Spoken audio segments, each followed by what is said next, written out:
Oi, gente, que bom que vocês chegaram aqui para nossa aula. Sejam todos muito bem-vindos. Eu sou aqui, a professora Viviane, quase que parecida com a Roberta, só que não, Vim hoje substituir a professora Roberta nesta aula aí do nosso aprofundamento, meu papel no desenvolvimento sustentável, com componente estatística na saúde pública e meio ambiente, não é isso mesmo? Nosso diretor está colocando a telinha aí de apresentação do nosso slide, que é sobre amostra. A gente está falando sobre amostra, sobre populações pequenas ou médias, Tem um percurso aí, aula feita aí pela professora Roberta, e nós estamos aí na unidade curricular Água e Energia. Essa unidade dura aí 6 meses, Com vários componentes, e a gente está trabalhando aí um deles. Eu acredito que este aprofundamento aí deve integrar a parte de ciências da natureza, com um pouquinho dos componentes de matemática, E quando a gente fala de água e energia, tem tudo a ver com o que a gente está pesquisando aqui. A professora deu uma proposta de pesquisa sobre doenças e a proposta dela é falar sobre dengue, E dengue a gente sabe que aparece aí, Os criadouros aparecem aí na água. Muito pertinente, não é mesmo? Eu estou conhecendo esse aprofundamento, vim aqui para me preparar, eu sou professora de outros aprofundamentos, Vim fazer essa aula aqui em substituição e eu já aprendi várias coisas para contar para vocês aqui, tá bom? Daqui um pouco a gente vai ter interação, então vão guardando aí as suas questões, se vocês tiverem coisas para perguntar, para tirar dúvida, a gente vai falar mais para o final. Beleza? Então, olha para a nossa telinha, vamos ver aí o que a Pro Roberta trouxe para a gente aí. A gente já sabe que nós estamos falando de investigação científica, então a gente tem algumas habilidades específicas desse eixo, Que é tal como investigar, fazer análises, fazer hipóteses, propor soluções, tudo relacionado a esse eixo estruturante aí que caminha por todos os componentes desse aprofundamento. Beleza? E hoje a gente tem um objetivo específico aí, que é apresentar a fórmula. Todo mundo sabe que é uma fórmula, É aquela expressão algébrica, aquela escrita matemática que a gente usa para generalizar coisas, Que tem letras, números, operações. E olha, gente, eu que sou da área aqui de ciências, eu digo para vocês que as fórmulas, elas surgem depois que você faz bastante laboratório, faz experiências, e aí você percebe que existe um padrão no comportamento de um fenômeno que você está investigando, e aí você generaliza por meio de fórmula. E a gente vai fazer isso aqui, tá bom? Claro que a gente não vai deduzir fórmulas nem nada disso, mas a gente vai conhecer aí uma fórmula, uma generalização, uma expressão algébrica que permite a gente descobrir o tamanho ideal, de uma amostra quando se faz uma pesquisa. Então, existe um número, que se calcula, por exemplo, a gente quer fazer uma pesquisa, vocês já viram isso com a professora Roberta anteriormente, quando a gente faz uma pesquisa, a gente escolhe um segmento, E se a gente opta por fazer uma pesquisa do tipo amostral, a gente existe um número que mostra para a gente que o ideal, você tem que fazer essa pesquisa, perguntar para um número X de pessoas, tá bom? E aí a gente vai fazer isso. Como é que a gente descobre quantas são as pessoas que eu tenho que entrevistar, quantas são as pessoas que eu tenho que fazer a pergunta, que eu tenho que investigar num total aí populacional, tá certo? Então é sobre isso que nós estamos falando aqui. Então olha lá, apresentar a fórmula, conhecer essa fórmula para o cálculo do tamanho de uma amostra, só que neste caso a gente está falando de populações pequenas ou médias, tá bom? Para essa situação específica. Para situações maiores existem outras variáveis que a gente tem que considerar. Tá bom? Então essa é a proposta que vocês vão encontrar aí no material de apoio ao planejamento, As práticas e planejamentos dos nossos aprofundamentos. E para você, professor que nos acompanha, a gente está tirando as ideias aí lá da página 68. Bom, fazendo aqui um percurso do que já foi visto, hoje nós estamos aqui na aula 10, Amostras de populações pequenas ou médias, e todas as outras coisas aqui já foram discutidas anteriormente e com os professores que estão substituindo a professora Roberta nesta semana. O Osmar acho que fez uma aula ontem, Hoje eu vou com vocês e amanhã vocês vão ter outro professor aí, tá bom? Então vamos lá para a nossa aula 10 e tem aqui uma proposta, uma discussão aqui que a gente quer apresentar. Tamanho ideal da amostra. Será que existe um tamanho ideal para a amostra? Sim, a gente não faz pesquisas perguntando aleatoriamente, né, para todo tipo de pessoa, tá certo? Então a gente determina ali a população, né, que é o nosso espaço amostral, qual é o segmento que eu vou pesquisar, define essa população e daí você define uma estratégia, tem todas essas coisas que vocês viram anteriormente, né? E aí você vai fazer a sua entrevista, a sua pesquisa, a sua coleta de dados. E aí o ideal é que você tenha um número específico de acordo com o tamanho total da sua amostra. Se a sua amostra for grande, for pequena ou média, este número é dado por essa fórmula aqui, ó. Vamos conhecer. Quando calculamos o tamanho ideal para uma amostra em uma pesquisa estatística, garantimos, ó, por que a gente faz isso, né? A gente garante que estes dados coletados representam características específicas aí da população dentro desse público-alvo que você está pesquisando. Então, considerando populações pequenas e médias, o tamanho ideal de uma amostra, né, veja que é ideal, né? O ideal é que você faça esse estudo antes de pesquisar, tá bom? Antes de coletar seus dados. É dado por esta fórmula aí, ó, parece uma coisa muito esotérica, né? Só que se você observar bem por essa fórmula, só tem coisas que a gente sabe fazer. Veja, tem multiplicações, divisões, né? Potências, ó, potências, multiplicações, né? A fração representa divisão, somas, né? Então essas coisas a gente já sabe fazer. Então parece esotérico, mas não é. O que a gente tem que fazer? Quando tem fórmula, pessoal, a técnica que a gente usa é substituir as letras aí, essas variáveis, por um número e depois seguir aí as ordens de operação de expressões numéricas, né? Então vamos conhecer direito esta fórmula aí, tá bom? Vou até apagar aqui, se você estudante que está nos acompanhando quiser tirar um print, tá aí na telinha para vocês colocar aí no seu caderno, né? Porque mais tarde vocês podem testar para ver se essa fórmula funciona. Lembrando que a fórmula, ela aparece aí depois de muitos testes, né? Os estudiosos começam a pesquisar, fazem testes e percebem aí que existe um padrão nesses estudos e determinam uma fórmula para a gente calcular e depois a gente só aplica, tá bom? Então vamos ver as variáveis envolvidas nessa fórmula. O que são variáveis? São os números que a gente vai ter que associar a essas letras aqui.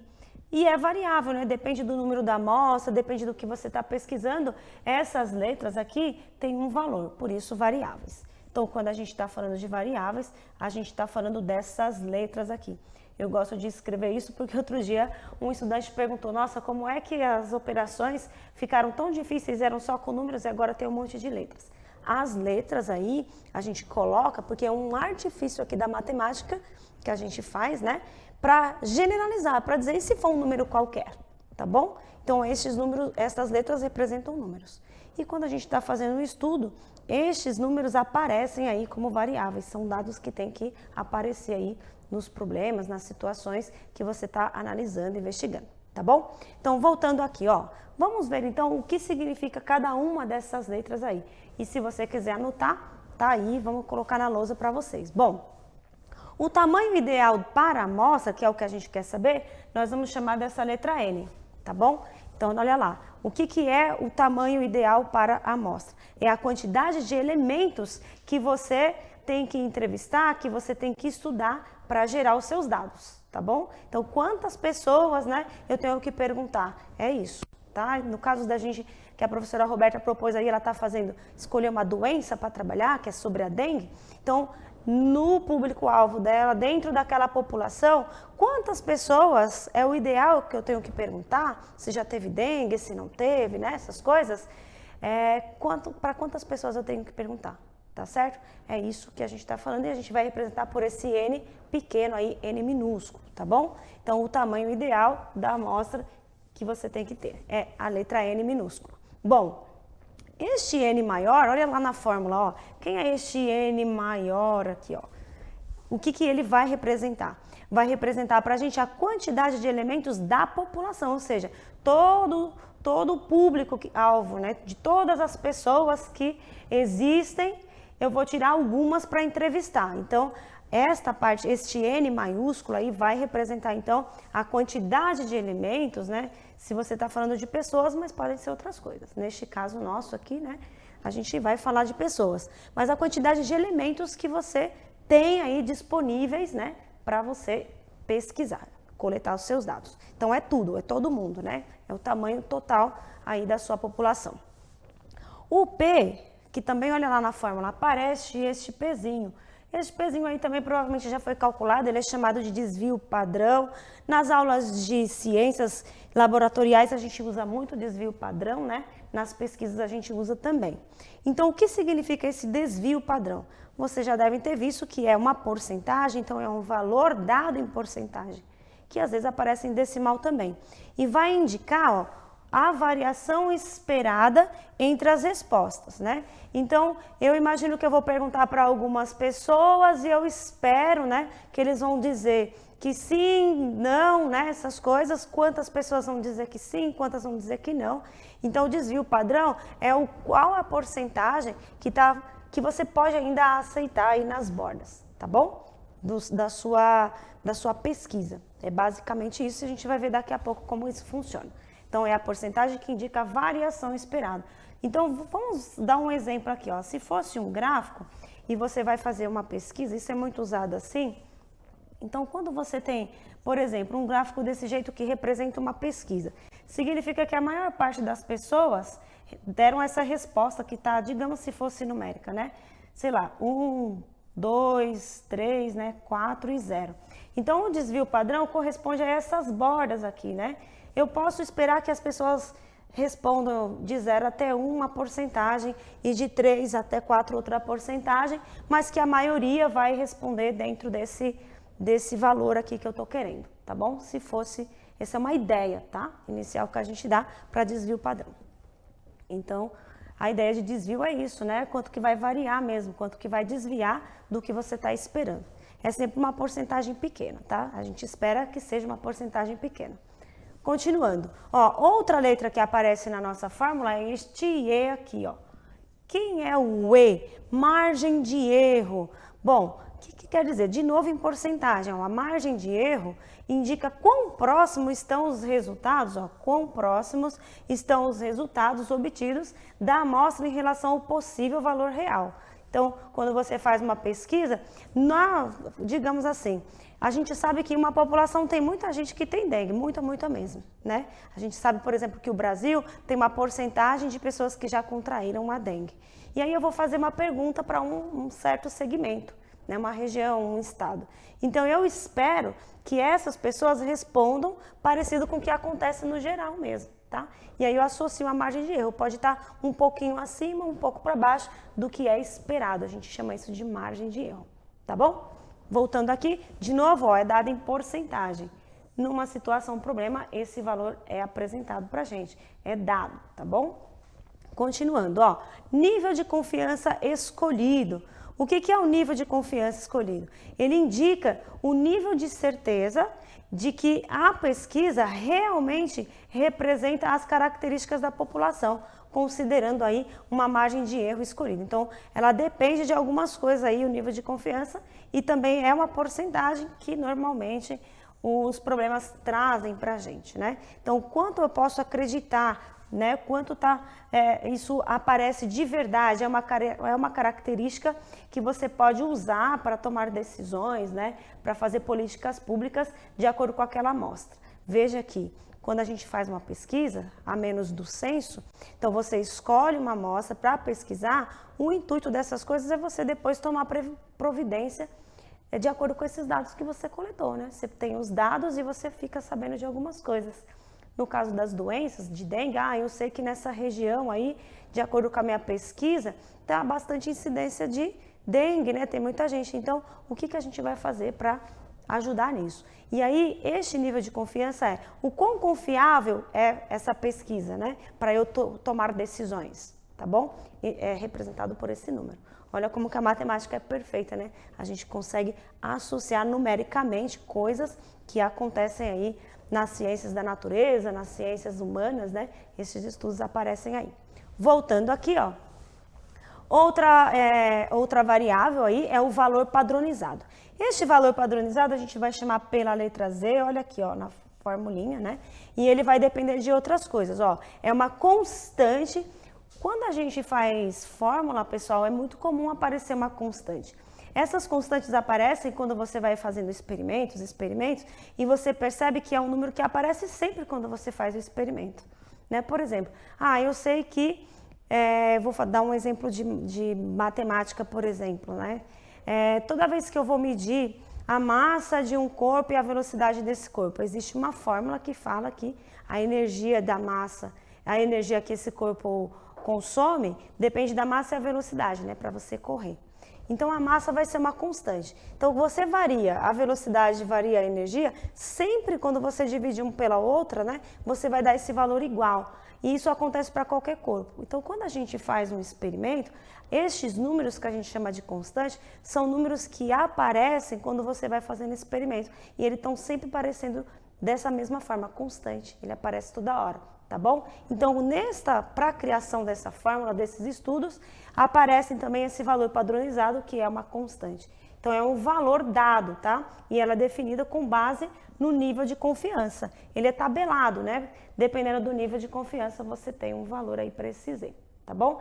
E aí, aqui a gente tem uma tabela de referências, os valores mais utilizados por pesquisadores aí, quando vão fazer estes estudos, é que, por exemplo, você está fazendo uma pesquisa cujo nível de confiança é 85%. Quer dizer, você consegue acreditar nisso daí e tomar decisões com 85% de certeza. Quando o nível de confiança for 85%, o valor desse Z é 1,44. Então, aparece aí no cálculo das fórmulas. Por exemplo, se o nível de confiança dessa pesquisa for quase 100%, 99,9%, quer dizer que este Z, ele é maior também, olha, 3,29. Então, a depender do nível de confiança, você vai ter um valor dessa constante padronizada. E isso é tabelado, é só consultar quando você for fazer os cálculos, tá bom? Bom, agora a gente vai fazer um exemplo aí de como é que usa essas coisas, né? Nós vamos fazer um exemplo sobre como calcula isso. Eu tenho aqui, acho que 2 minutinhos para mostrar para vocês como faz, No exemplo da professora Roberta, calcule o tamanho ideal, então ele quer saber o valor de N, né? Para uma amostra, né, de uma pesquisa aí, que tem uma região urbana com 10 mil moradores. Veja, esse é o número da minha população. Então, 10 mil é o valor do N aqui, tá certo? Aparece aí os dados. E aí ele dá mais coisas, Digamos que esta pesquisa tem um nível de confiança de 95%. Então, o nível de confiança 95%. O desvio padrão é de 10%, o valor do P 10%. Olha lá na tabela, quando o nível de confiança é, quanto que ele deu ali? 95%. O Z, é 1,96, tá bom? Então, na hora de substituir, é só pensar e olhar na tabela. E a gente tem que ter uma margem de erro, o valor de E aí, de 5%, né? 5% é a mesma coisa que 0,05 centésimos. O que a gente tem que fazer? Pôr na fórmula. Então, se você tem uma calculadora, acompanha comigo, Basta vir aqui e substituir todos esses valores na fórmula. Então, a gente tem o valor do N maior, que é o número da população, né, inteira. Nós temos o desvio padrão, esse valor que é tabelado. Nós temos o erro e também a gente tem o nível de confiança aí. Por que é dado o nível de confiança? Para você saber qual é o valor do Z, tá bom? Para conferir na tabela. Bem, substituindo esses dados, olha, o que a gente faz? Onde tem Z, coloca o valor dele, onde tem o P, né? Vamos só substituindo lá. Substituindo os valores na fórmula, pega uma calculadora aí e vamos fazer junto. O que a gente faz primeiro? Sempre as potências, né? E os parênteses, tem que resolver primeiro. Então, trocando ali na fórmula, resolvendo essas potências e esses parênteses, a gente chega nesse valor. E agora a gente faz as multiplicações, lembrando que somas e divisões somas e subtrações ficam por último. Fazendo essa divisão aí, né, multiplicações, chegamos neste resultado aqui, Lembrando, fazendo todos esses cálculos, né, a gente vai ter o valor do N. Então, para esta pesquisa, quando você tiver 10 mil elementos, para você fazer a coleta dos seus dados, tem que ter 137 pessoas, se você estiver falando de pessoas. Então, este é o número que você teria que ter achado. Beleza? Bom, nós estamos chegando ao fim, eu espero que vocês tenham entendido. Volta aqui no chat se quiser conversar comigo. Eu agradeço aí a aula que a gente teve aí com a professora Roberta, e na próxima aula a gente vai resolver um exercício aí que vai ser proposto, tá bom? Muito obrigada, pessoal, e até a próxima.